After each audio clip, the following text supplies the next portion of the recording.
Hello YouTube community, this is VIP Nobody coming to you from the sunny climes of Jamaica, your fixed income PC builder. Today we're going to do something a little different. It's not going to be a computer case. We're going to do an install of Linux Mint to a PCIe nvme adapter.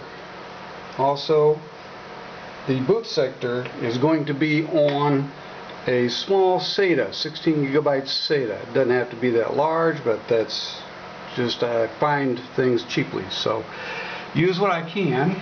Let's get started.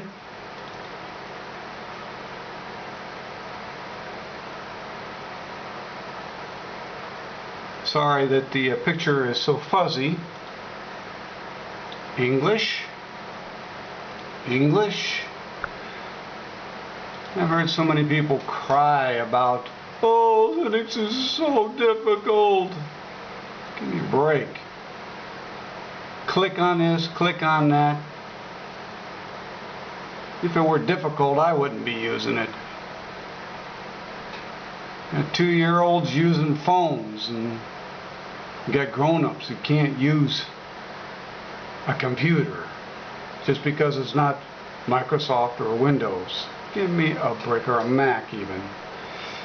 Anyway, at this point on the install, you click on something else. Hit continue, and here comes your hard drives. Here's the NVMe on a PCIe, and here's my little 16 gigabyte SATA. Shows right up. I don't see what's so difficult. We want this to be a swap file. I've done an install on this before, so I'm just going through it. Swap file, you want to keep that as a swap file. And when you format it, you want it to be the BTRFS journaling file type. Format the partition, and just a slash. That's going to be the main brain, the 128 gigabyte drive, obviously. Now for our boot sector, we're going to do the BTRFS journaling file type, just like the other one. Format the drive, and it'll be our boot sector. How difficult is that? Boot. Come on. Okay, those guys are set up. Down here at the bottom, you can't forget this device for a bootloader installation. Alright, we're going to go with dev SATA 1. Alright,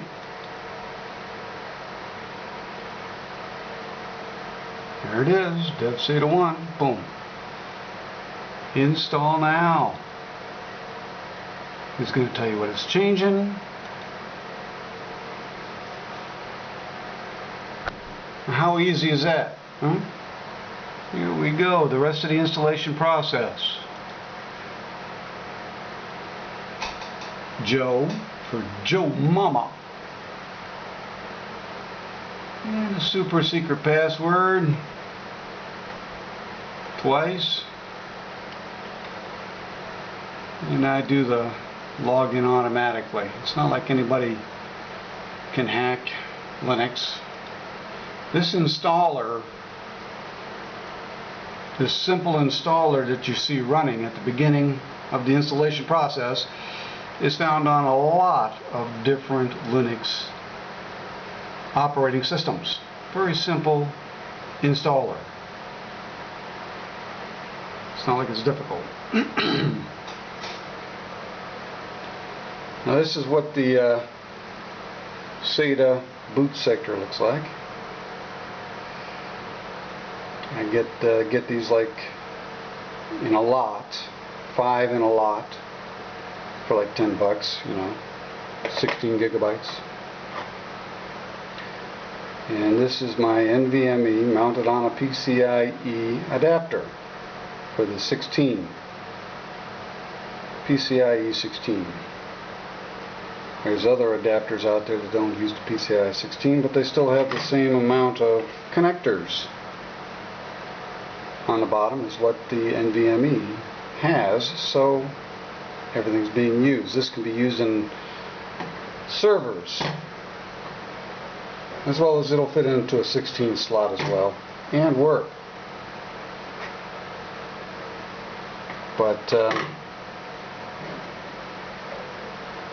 the PCIe NVMe's that I find, I get them for like 10 bucks a piece. So it's not a large expense. I had somebody make a comment to me about online about that it wouldn't function with an older machine. This is an old Dell, and this old Dell motherboard can use Pentium 4 up to Core 2 Duo, and it only has DDR2 RAM. It has 4 slots of DDR2 RAM, and I have it populated with 2 gig in each, and it's 8 gig maximum with the 800 megahertz rather than 600 megahertz DDR2.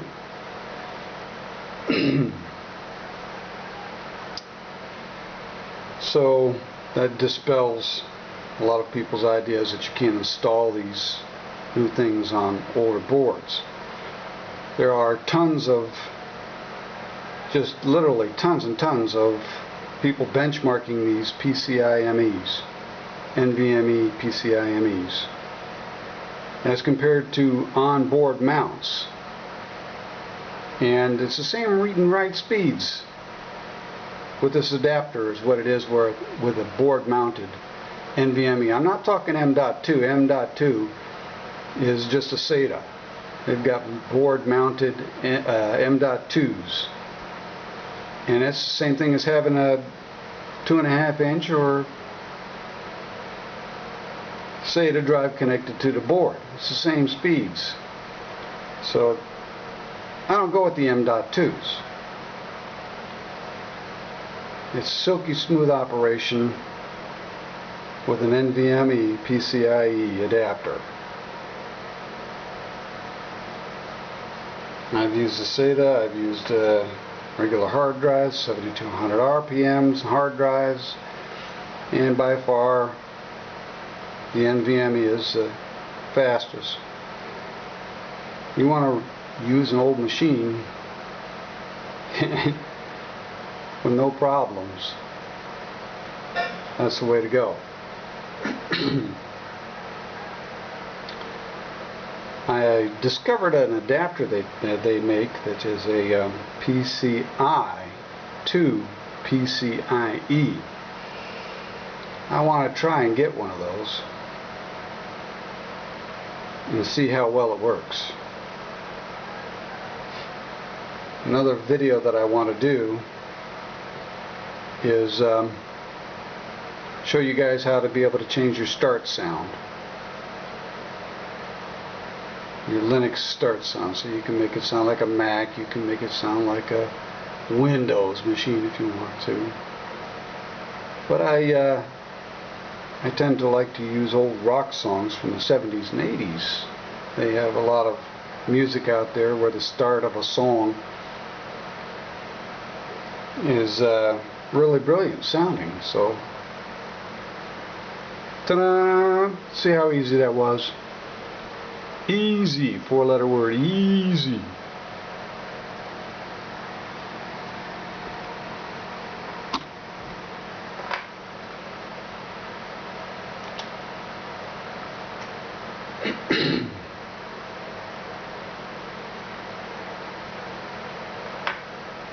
Are we timing this for a restart here?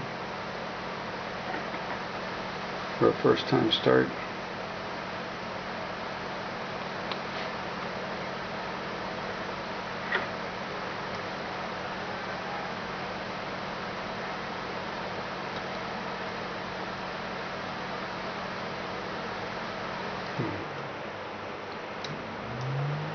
Press the power button to get it to stop. See if it starts. See if I messed it up.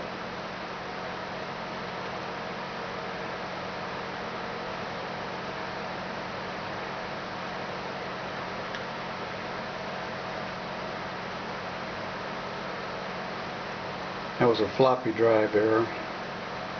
No floppy connected. This board is just sitting on my tabletop. So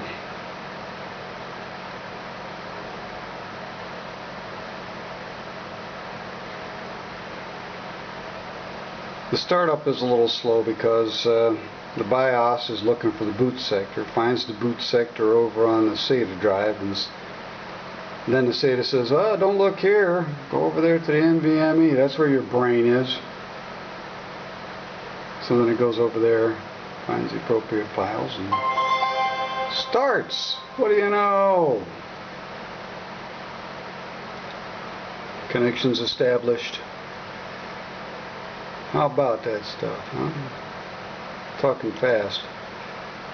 Does this look hard?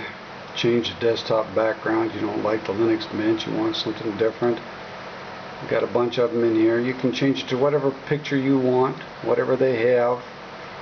Whatever you have, you can put in a picture folder, copy over to a picture folder, and whatever desktop, you can make it look like a Mac, you can make it look whatever you want. This is simple. Look at this browser. We've got Mozilla Firefox here. Oh, hey, what do you know? How fast is that, huh?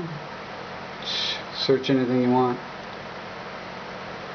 How difficult is it to be able to find a start menu? Is that difficult? Give me a break. Come on, people, this stuff is easy. I don't have any software. I don't have my applications. Admittedly, this particular software manager is a little slow on the start, but they've changed that in the newer versions. It's only as slow as your internet. Minecraft, how about that? Audacity. VirtualBox, if you wanted to load your Windows, you could put VirtualBox on here and load your Windows inside of there if there's some kind of application that you want to. You just gotta have it or something, you know. Come on, give me a break. We're talking thousands, you know. I like this guy. Not difficult to click. Sound and video, what's available. VLC. Geez, you can use this to be able to, from your webcam. There's editing software. I use KDen Live. It's just as good as Final Cut, just as good as Sony Vegas, KDen Live. I mean, anything that you could want. Skype. Give me a break. Who wants Google? Want to be traced? Office suites. I can't use my Microsoft document. Yes, you can. LibreOffice, right there you go. It will open up any document, Microsoft document, whatever. It will open it. You can save it as a Microsoft document when you're finished writing it so that you could use it in a different machine. If it's a Microsoft machine that you want to use your document from here, create it here, it will open. Give me a break. Difficult. Easy. It's a 4-letter word. Easy. I love easy. Easy's good. Anyway, can't rag on you Microsoft guys all day, can I? All the system resources are available with this machine, unlike Microsoft or Macs or Apple. Linux doesn't have to talk to a mothership on a constant basis, eating up 35% of your system resources. You have 100% of your system resources available with Linux. I could go on and on. Anyway, VIP Nobody from the sunny climes of Jamaica.